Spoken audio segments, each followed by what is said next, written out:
You've seen it, right? AI can create a work of art in just a few seconds. And for a lot of artists, that feels, well, less like a cool new tool and more like a threat to their entire career. So what's really going on here? Let's get into it.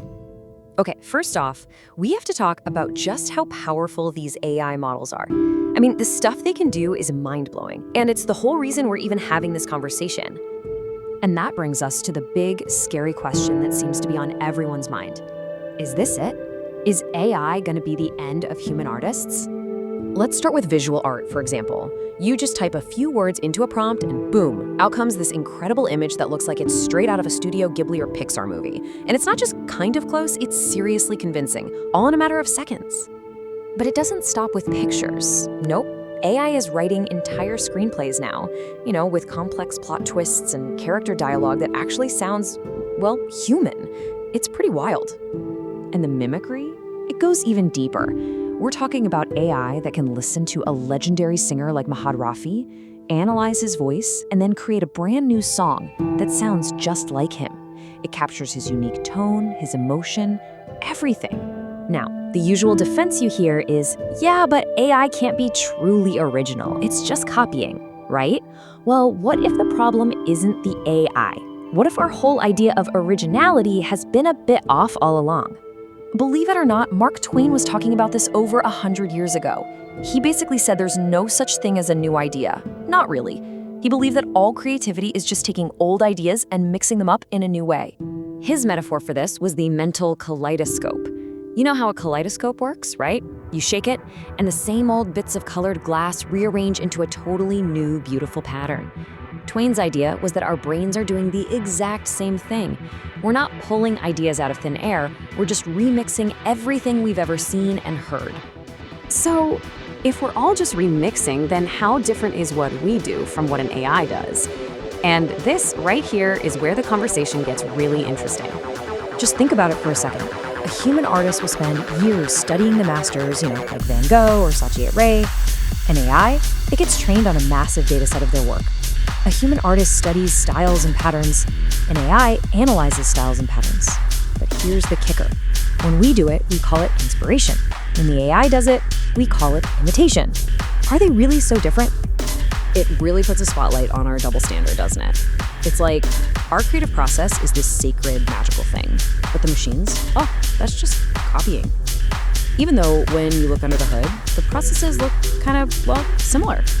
So if that line between inspiration and imitation is so blurry, then maybe, just maybe, we've been focused on the wrong fight all along. Maybe this isn't about humans versus machines at all. Yeah, that whole story we hear, the lone artist fighting against the evil thinking machine to save creativity, it's a great story, but it might just be a distraction from what's really happening. The actual fight here is about money. It's economic. It's the same old story. Big corporations who want to maximize profit versus individual artists who have a unique vision. And AI, it's just the latest, most powerful tool to enter that battlefield. So what kind of creative work is actually at risk here?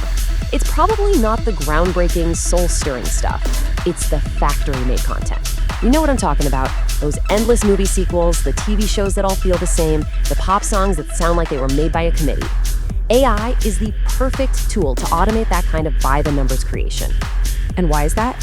Because AI is missing the one crucial ingredient it can never, ever simulate: real, messy, lived human experience. Sure, it has all the data in the world about joy or heartbreak or anger, but it has never actually felt any of it. Think about a filmmaker like Anurag Kashyap. He puts his own life, his unique way of seeing the world, his anger, his empathy, he puts all of that into his films. That's not just data points, that's a soul. And an AI just can't replicate a life it hasn't lived. Simple as that. Okay, so where does all this leave artists? Well, maybe it's time to shift our perspective. What if we stop seeing AI as the enemy and start seeing it for what it really is? A powerful new instrument in the toolkit. I mean, think about it. People thought the camera would be the death of painting, but it just gave artists a whole new way to create. Computers didn't kill graphic design, they revolutionized it. AI is just the next step in that long line of evolution. It's a new instrument, just waiting for someone to learn how to play it. And this is where things get really exciting, especially for individual creators. For them, AI could be a total game changer. It makes things so much cheaper and easier. You can illustrate your own children's book, compose a score for your indie film, create an entire animation, all by yourself. It's a way to go right around the big corporate gatekeepers and get your unique vision out into the world. The filmmaker Jim Jarmusch had this great quote. He said to steal from anywhere that inspires you, anything that fuels your imagination. Because if you do that, your work will be authentic. And in the end, the tool you use, whether it's a paintbrush or a computer or an AI, it doesn't really matter. It's the soul you put into the work that counts. So, I'll leave you with this final thought. As AI gets better and better at creating infinite, perfect imitations, maybe the most valuable currency for an artist isn't technical skill anymore. Maybe it's authenticity. Could it be that our own lived experiences, our unique worldview, is that the one thing AI can never replicate? The one thing that will always, always be human?